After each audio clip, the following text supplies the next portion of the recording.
Okay, we just stopped for our first pee break and I'm really excited. I don't think we're doing much today, just a lot of driving. They said about 5 hours and then I think tomorrow we're gonna start hiking. But it's really beautiful. I feel like we're in the middle of nowhere. There's nothing around, just flat landscape, some mountains, us in our Russian van. So, wish us luck. I'm excited. So we ventured out on our journey and right away we found a Japanese girl on the side of the street and she ended up joining our tour, which is a bit strange. There weren't enough seats, so she had to sit in front of the Russian van the entire tour. We've broken down. Thank you. Just repairing the Russian van. I was on some kind of bad luck streak with these Russian vans because every time I got into one it ended up breaking down. I think if you're in Mongolia you just have to be a mechanic and know how to fix your own car because you're always in the middle of nowhere and there's no one to come and save you. It was also really lucky that we happened to have the spare part that we needed, but I guess when you go on a journey like this you do have to bring a lot of spare car parts. So as you can see, even though it is a long journey, around 5 hours, we do have occasional stops to take pictures, but you really are off-roading. There is never any kind of path to follow, and we drove through so many bodies of water, rivers, lakes, things like this, and it's so incredible that this car can drive through it without the engine getting destroyed. This was only the first day though, so I have to say this was probably one of the scarier parts of the ride. Everybody was holding their breath to see if we would make it across because it's so bumpy, it's unstable, right? But it is a lot of fun and it's quite the experience that you'll remember. We did need a little break after this one though because we were getting thrown around like rag dolls in the car and the water was just so beautiful and clear we wanted to stop and take a look. We just crossed this river with the Russian van. Crazy. I thought we weren't gonna make it. Now they're just collecting water. Like the stream is so fast. I think it's for drinking. Like that's how clear it is. It looks like a mirror. It's so pretty. So this water ended up being safe for drinking. I saw a lot of people filling up their water bottles and just drinking it straight without even boiling it. I wasn't so brave, but everyone was okay. So our driver's name was Azat and he was the coolest guy ever. He didn't speak a lick of English, but we got along really well. He was an excellent driver and he just played Mongolian tunes all day. I wish I could play it for you guys, but I'm gonna get a copyright strike. And he had one CD in his car and I think he just played the same 8 songs for the whole week. I tried to Shazam them and find them on Spotify, but unfortunately the songs are just too niche. I don't think you could find them on those kinds of platforms, but they'll stay with me forever. So the day went by pretty quickly and before we knew it, we had reached our place for the night and the mountains and views were so much more beautiful than I could have imagined. So this is the current toilet situation. 2 stalls. There's more on the other side. The other side is actually better. And there's just like a hole in the ground. But look at the door. This door is even worse. Even if you close it, I mean, it doesn't really matter because it doesn't cover anything. But we have a really nice view. So our first night we stayed at Sengol Ranger Station and we were allowed to walk around freely and enjoy our time with the animals. The views were stunning, incredible. It didn't even look real to me. Honestly, this part of Mongolia has some of the most stunning views that I've seen in my entire life. After taking many beautiful photos, we had dinner and we're really lucky that the tour included a chef that came with us throughout the entire journey. Sarnai cooked us many delicious meals and it was the most vegetables that I had eaten the whole month while I was in Mongolia. She was the best cook. This tour was the best food that I had had in all of Mongolia. Camels are gonna bring our stuff to base camp. We just had breakfast, put our stuff on the camels, and we're gonna drive to base camp and start the hike, hopefully. No idea what's going on, but we'll see. It was about a short drive to the beginning of our hike, and today we were staying at Altai Tavan Bogd base camp, which we had to walk the rest of the way. You did have the option to pay for a horse if you wanted to, but we opted to stay on our feet. They loaded up our tents and our big bags on camels, and then we took a small backpack with us. It was mostly flat and downhill, so it was quite easy, but those with small children, it was a little bit more difficult. Again, I always find it so odd when I see camels here, but they are native to Mongolia, especially in the Gobi Desert. Now, due to the season, there were a lot of alpine flowers blooming, and this looked like something out of a movie. Again, it looked like Switzerland or something. It was so beautiful with the snow-capped mountains, the purple flowers. Now, we were supposed to climb Malchin Peak today, but because of our guide, we had left really late in the day and didn't have enough time, which was frustrating. He ended up putting me in a dangerous situation on a horse with no supervision, and the horse started running at full speed, so I almost got injured. Okay, we kind of made it to the summit, but we're out of time because we started so late, so we just decided to stay at the first peak. But it's really nice. Right behind us, I think this is Russia, Kazakhstan? Did I mess it up? Kazakhstan, and China's that way. So we tried our best. We could have kept going, but what's wrong? We don't have time. Despite the safety scare, we had a beautiful sunset that evening and slept in tents for the first time. I do have a new fear of horses though. This is the current toilet situation. I'm quite impressed. You have a seat, enclosure, you can close it if you want. You can stare at the beautiful view, but the camels will stare at you while you're doing your business. Just FYI, but it's okay. So they strapped the rest of our belongings back onto the camels and we hiked back to the Russian van. Unfortunately, none of the stuff was covered and it started to rain, so all of our bags, sleeping bags, and tents got soaked on the way back.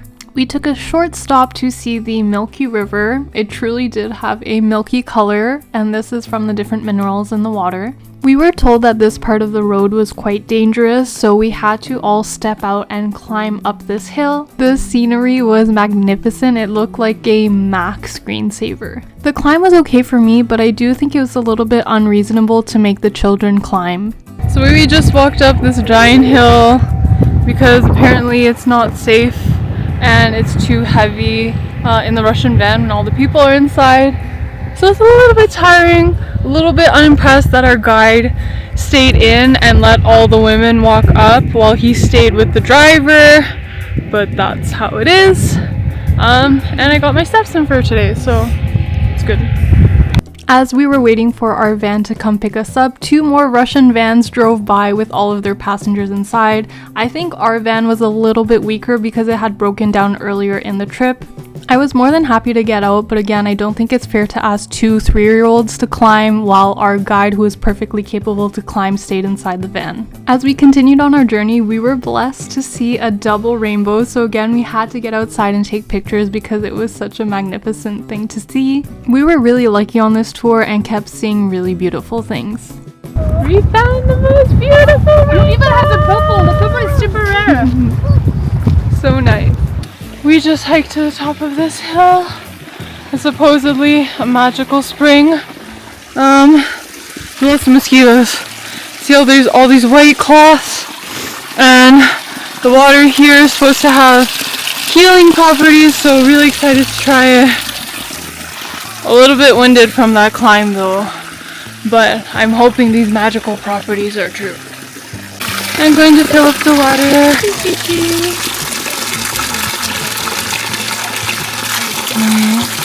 We're gonna try the magical water.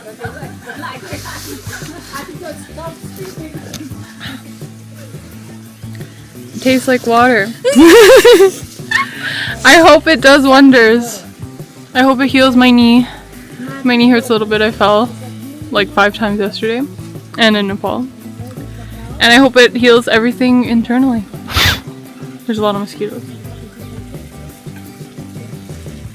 They also told us that the best time to collect the water is in the evening and in the morning because that's when the healing properties are the strongest.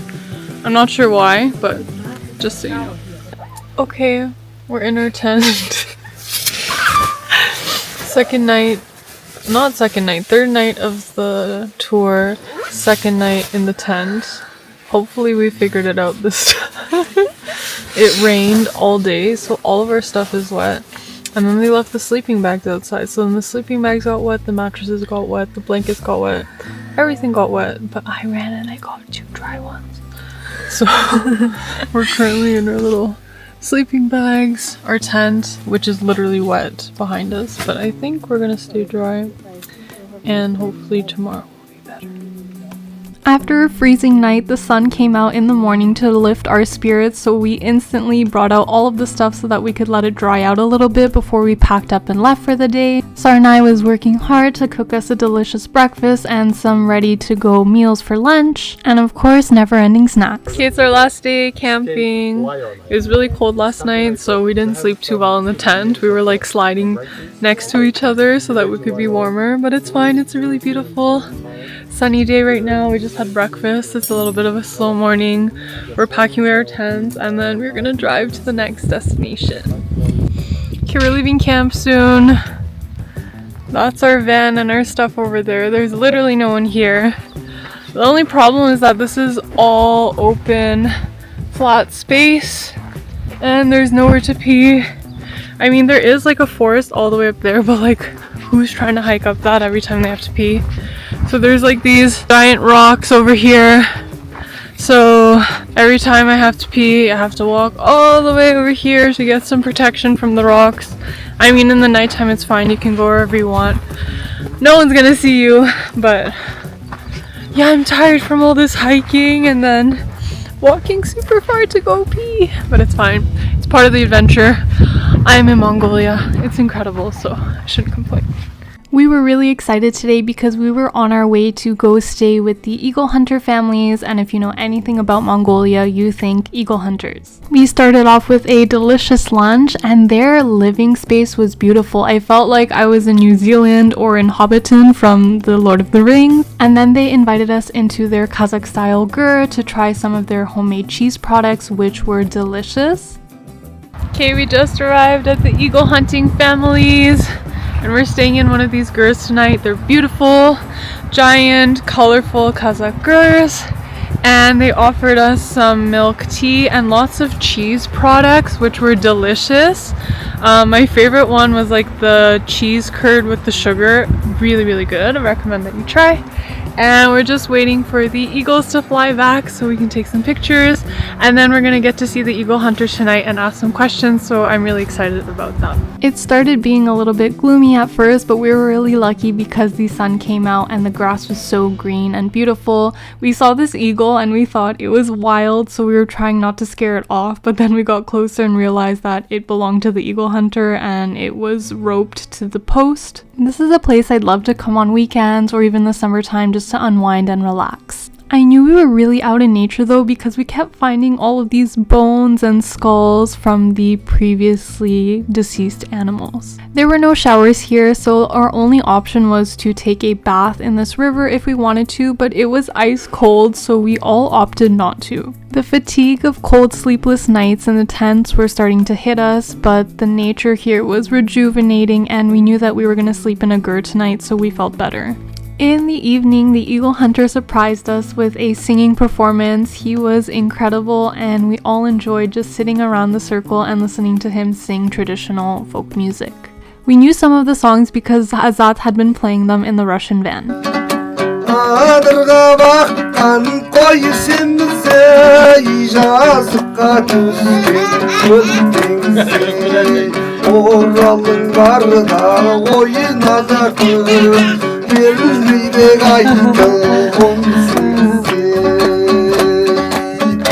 The next day brought on a new experience where we were able to take a picture with the eagle hunter and his golden eagle. He dressed us up in traditional attire and even gave me his own belt, which was really kind. And the weather was also really in our favor. It was a bright sunny day, so the grass looked extra green in the photos. I also really liked the traditional hats that I got to wear. I love the colors and the patterns. The eagles have very sharp claws, so you have to wear this thick glove. It's almost like an oven mitt, and they let me put it on to hold the eagle.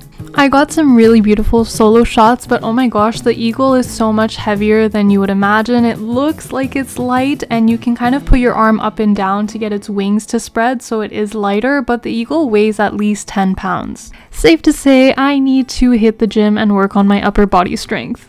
This was one of my bucket list items, to go see the eagle hunters and take a picture with a golden eagle. You can do this in the city of Ulaanbaatar, but they're not authentic eagle hunters and they don't have the same values and customs. It's more just for tourists to take photos and get money. It's unfortunate to say that the number of eagle hunting families are dwindling because it is quite a difficult lifestyle and the younger generation isn't interested in continuing.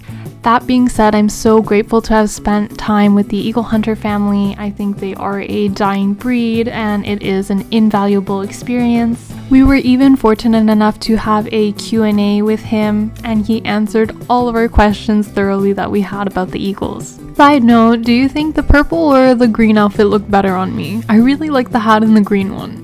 After that, we went horseback riding to Baga Turgen waterfall. I was very hesitant to get back on the horse and made sure that someone stayed with me the entire time. From this location, we were only 3.8 kilometers away from the Chinese border. We took the time to soak in and enjoy the nature and even watch some of the crazy locals scale the rocks. I would not be doing that. I would simply fall off and die. He looked really cool though.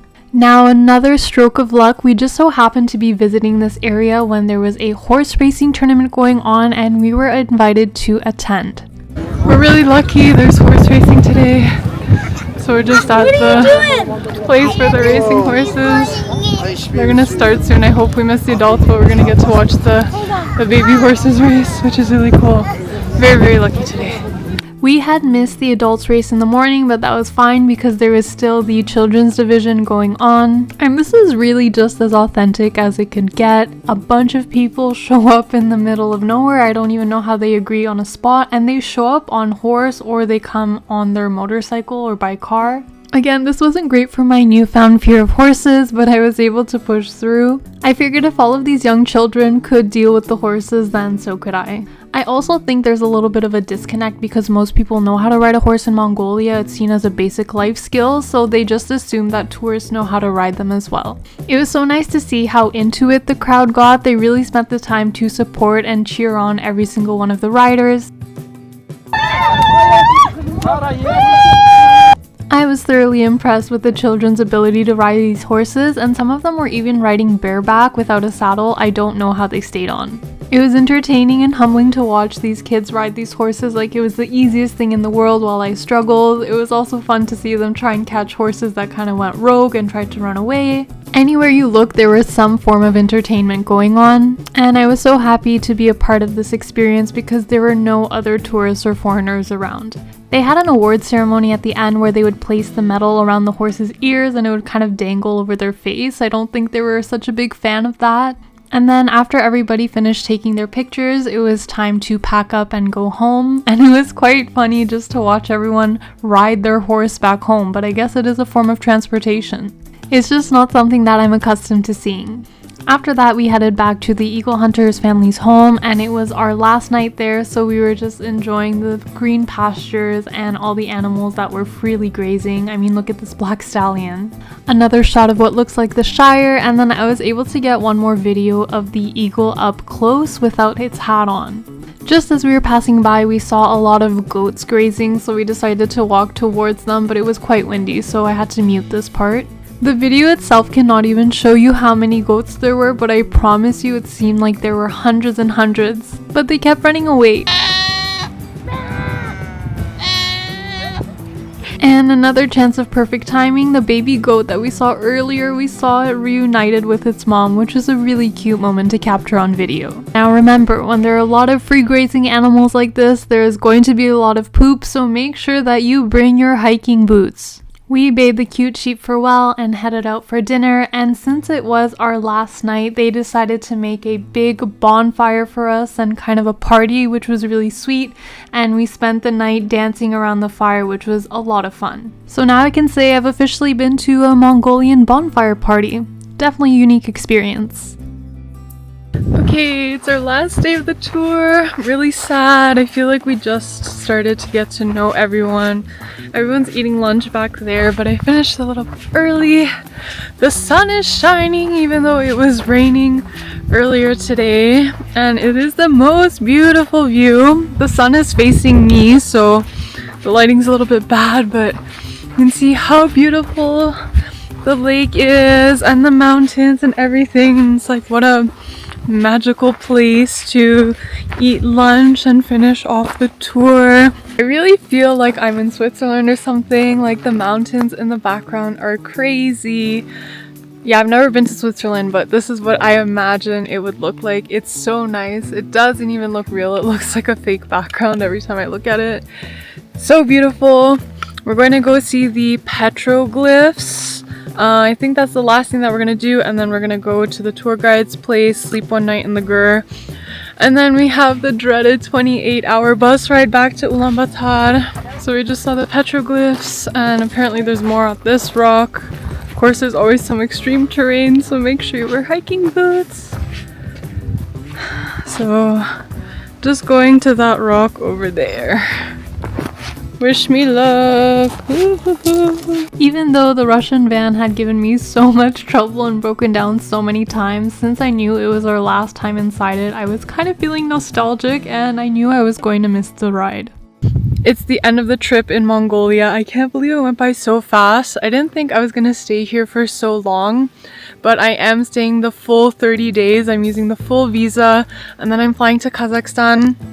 I can't believe it, but I do understand, like, you need so much time in Mongolia just because traveling everywhere takes so long. It's so rough and raw and unexplored, and transportation just takes forever unless you're willing to pay for a flight, which is super expensive, but you will save a lot of time.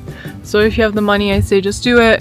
But I think traveling in Russian vans and these buses and everything is part of the journey. So if you can do it, give it a try, because the landscape is just stunning and it's really worth it. So I guess it comes to a close. This is the end of the tour. I really enjoyed it. There were definitely some ups and downs, especially with the horses. I was really scared yesterday especially, but it's been really good. Met some really cool people and really glad to have explored this country. It's been on my bucket list for so long and it's really untouched, and I don't know any other travelers, to be honest, in my circle that have been to Mongolia, so it's a really special place for me, and I recommend you try it out and give it a visit.